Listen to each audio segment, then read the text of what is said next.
Quelle est ma méthode de planification pour écrire mes romans?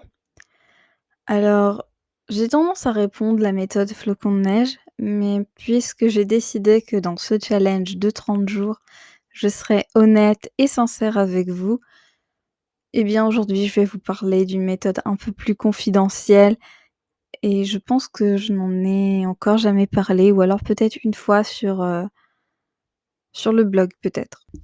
Bonjour à tous et à toutes, bienvenue dans cette vidéo du jour 8.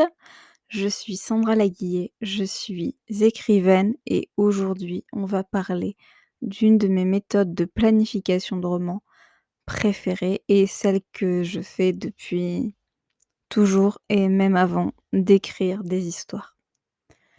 Si ce n'est pas déjà fait, je vous invite à vous abonner et à activer la cloche des notifications pour ne rien rater des prochaines vidéos de ce défi, mais aussi des vidéos qui viendront par la suite sur cette chaîne. Alors c'est vrai que quand je parle de méthode de planification de romans, j'ai l'habitude d'évoquer la méthode flocon de neige parce que c'est l'une des méthodes que j'emploie le plus, en tout cas le plus régulièrement. Mais ce n'est pas vraiment la méthode, ou ma méthode préférée pour écrire des romans. C'est une méthode que j'utilise, certes, mais elle vient en complément d'une autre méthode qui est vraiment confidentielle. En tout cas, je n'ai pas souvent entendu des auteurs parler de cette méthode pour planifier leurs romans. Je sais même pas si c'est une méthode en particulier, mais moi, c'est comme ça que je planifie mes romans le plus souvent et même le plus souvent, c'est ainsi que je les écris, tout bonnement. Donc ça va être l'instant révélation parce que je n'ai absolument aucune idée de comment je peux appeler cette méthode. Hem, la méthode de je rêvasse? Je ne sais pas. Durant longtemps, je ne planifiais pas du tout mes romans. C'est bien simple, je ne m'asseyais pas à un bureau, je ne prenais pas de carnet et je ne prenais pas de notes, je ne faisais pas de plans, je n'écrivais pas de description des personnages, je n'écrivais pas leur biographie, je n'écrivais pas leur plat préféré, la couleur de leurs yeux, ni, quel était le métier de leur arrière, arrière, arrière, arrière, arrière-grand-mère. J'essayais de faire tout ça au début. En réalité, à part depuis que je fais la méthode flocon de neige, je ne m'assois très peu à mon bureau pour planifier mes romans, pour savoir ce qui va se passer à tel moment ou à tel autre. J'essaie de le faire parce que c'est ce que tout le monde fait, mais en réalité, ça ne me convient vraiment pas. Ma méthode à moi pour planifier, c'est vraiment de rêvasser. C'est-à-dire que souvent le matin avant de me lever et le soir avant de m'endormir, je prends du temps pour imaginer mes histoires. C'est une méthode de travail qui me paraît très peu conventionnelle et je me rends encore plus compte, de cela maintenant que je suis en train de vous le dire. Mais oui, c'est comme ça que j'invente mes histoires. Je m'allonge dans mon lit et je me fais des films. Beaucoup de films, trop de films. C'est simple, généralement quand j'ai une idée de roman, j'ai soit un personnage qui va apparaître, où je vais me dire: «Tiens, je vais écrire l'histoire de tel personnage», soit j'ai une idée d'intrigue. Par exemple, si je reprends le Prix de la Rédemption, ma toute première idée, c'était, ce bureau. Je voyais un bureau de travail, d'un homme d'affaires, d'un entrepreneur, dans le bâtiment.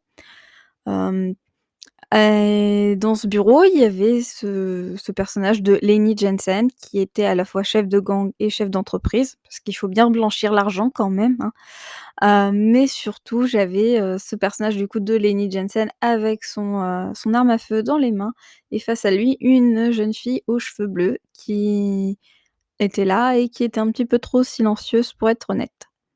Et c'était tout. Et c'est comme ça qu'est né le Prix de la Rédemption, où je me demandais, qui était cette fille? Ce qu'elle voulait? Qui lui il était? Pourquoi il avait une arme déjà? C'est bizarre, non? Hem Et progressivement, j'ai, imaginé cette histoire, donc le passé de ces personnages, les intrigues principales, secondaires. C'est vraiment comme ça que naissent mes histoires. Alors durant, ce que j'appelle mes rêveries, je conçois tout du personnage. C'est-à-dire je le vois physiquement. D'ailleurs, c'est même pas une question de conception, c'est juste il apparaît tel qu'il est et c'est un peu comme, Créer un personnage dans les Sims. On peut zoomer et on modifie quelques traits, on va changer la couleur de ses yeux, la couleur de ses cheveux, la forme de sa coiffure, des choses comme ça, ses vêtements. C'est vraiment comme ça que mes personnages apparaissent, c'est un peu comme, oui, le mode création de personnages dans les Sims. Oui, oui, je me rends compte à quel point c'est encore très peu conventionnel. Et pour ce qui est des histoires et des intrigues, ben, c'est simple, une fois que j'ai 1 ou 2 personnages, la situation alors que ce soit la situation de départ, souvent c'est la situation de départ ou une situation en particulier, je brode autour de ça. Je brode tout simplement autour de ça, je laisse mon imagination, aller à son gré et je réécris les choses au fur et à mesure dans ma tête jusqu'à ce que le scénario me convienne et vraiment je visualise tout. C'est vraiment comme être, en train de regarder un film, sauf que c'est plutôt comme si on était en train de le tourner. Mmh, oui, c'est un peu comme si j'étais réalisatrice d'un film et j'ai ma caméra, j'ai mon point de vue et je peux tourner voilà, la caméra. Donc on va prendre tel angle, tel, ceci, tel cela, tel personnage il va faire ci, il va faire ça, en arrière-plan il se passe ci, il se passe ça. Et c'est comme ça pendant longtemps. Il faut savoir que généralement, au moment où j'ai écrit un livre, enfin où je me pose pour écrire un livre, j ça fait déjà des semaines que je suis en train d'imaginer toute l'histoire des personnages, tout ce qui va se passer et oui, du coup, mes premiers jets, ne s enfin, c'est pas des premiers jets puisque j'ai déjà tout réécrit plusieurs fois, même si finalement je n'ai écrit aucun mot. Une fois que j'ai imaginé une scène, soit je vais directement aller l'écrire, soit je vais, imaginer d'autres scènes. Ça m'arrive de temps en temps de me dire: «Ça y est, c'est bon, cette scène, elle est conçue, tu peux l'écrire», même si j'ai pas encore vraiment commencé à écrire l'histoire en elle-même. Mais ça m'arrive de prendre des notes, même si c'est assez rare. Généralement, j'attends d'avoir plusieurs scènes ou une grosse partie du roman de conçu, dans ma tête, pour aller commencer à écrire. Dit comme ça donne l'impression que je passe ma vie à dormir et que je ne fais rien de mes journées. Mais il faut savoir que souvent quand, je commence à concevoir une histoire, je suis déjà en train de corriger une autre ou je suis déjà sur d'autres projets et c'est pour cela que c'est assez facile pour moi d'écrire un premier jet en 15 jours ou en un mois si j'ai passé avant beaucoup de temps à rêvasser ce projet et j'ai remarqué que moins je je rêvasse, plus j'essaie de faire, bah, la méthode flocon de neige, écrire un synopsis, écrire un traitement, écrire un séquencier, moins j'arrive finalement à écrire et plus je suis longue à écrire. Parce que je vraiment les rêveries, ça me permet d'être au plus proche de mes personnages, de mieux les connaître, de concevoir des scènes, qui ne serviront jamais à rien, si ce n'est à connaître mes personnages, à connaître l'histoire, à connaître, toutes les sous-intrigues et même des choses qui ne servent à rien et que les lecteurs ne connaîtront jamais. Mais j'ai besoin de ça, vraiment, j'ai besoin de ces rêveries pour rentrer dans mes histoires.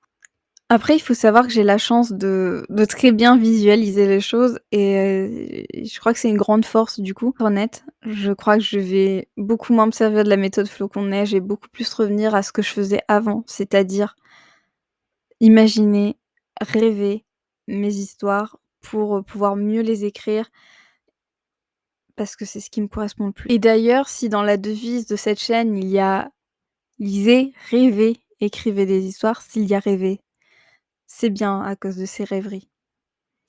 Alors je ne sais pas si c'est une méthode qui est conventionnelle, je ne sais même pas si c'est une véritable méthode, d'écriture, mais c'est la mienne.